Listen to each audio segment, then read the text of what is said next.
Alright mga idol, so isang magandang araw sa atin lahat. Kung anong oras yung pinapanood ng video na na to, nabubulol pa.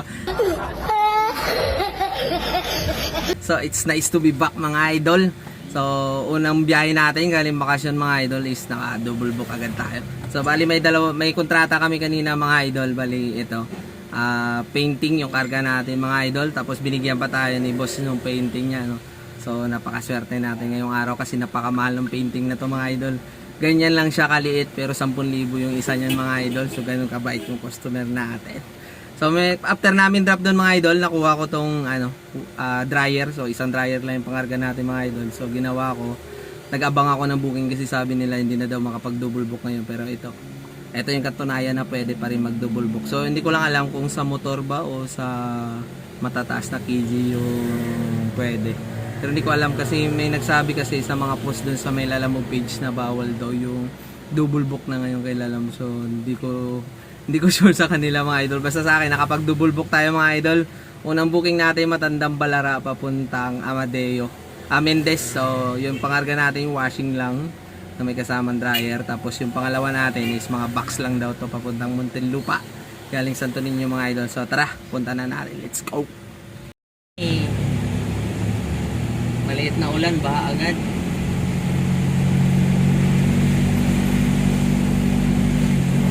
Ganito dito sa Manila. Konting ulan lang. Swimming pool na agad.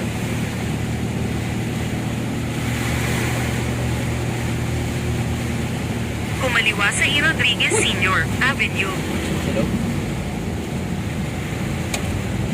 Sa second pickup natin mga idol.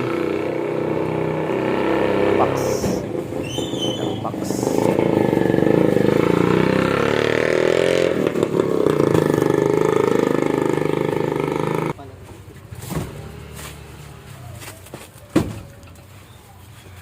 Wala naman babasagin dito sa rin. Muna tayo.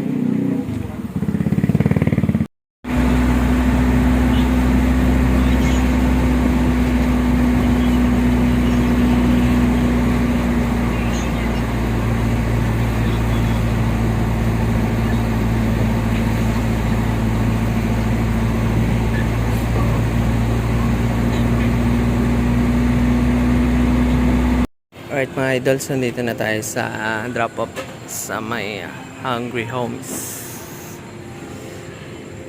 So binababa na nila madam yung ating pangarga.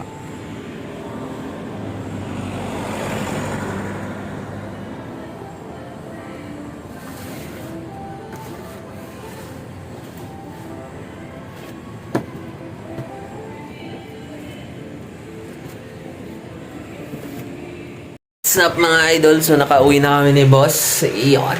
So nagpapakain si boss ng mga isda natin. Bali nakadalawang trip lang kami kay Lalamove mga idol. Bali yung income namin kay Lalamove is 2-3 mahigit mga idol. Tapos meron kaming tip kanina sa customer na nasa 130 or 140 something mga idol. So isarado na lang natin ng 2-4 yung income namin sa Lalamove mga idol kasi nagmerienda pa kami ni boss. Tapos isang kontrata natin kanina na 1.5. Tapos nagpa-diesel ako mga idol. Bali yung na-diesel ko mga idol is nasa 790 lang. So meron tayong linis na 3,110 mga idol. So ayos ba mga idol? Meron na tayong 3,110 sa araw na to mga idol. So bukas naman tayo ulit babanat. So sana swertin tayo ulit sa biyahe bukas mga idol. So see you in my next vlog mga idol. So thank you.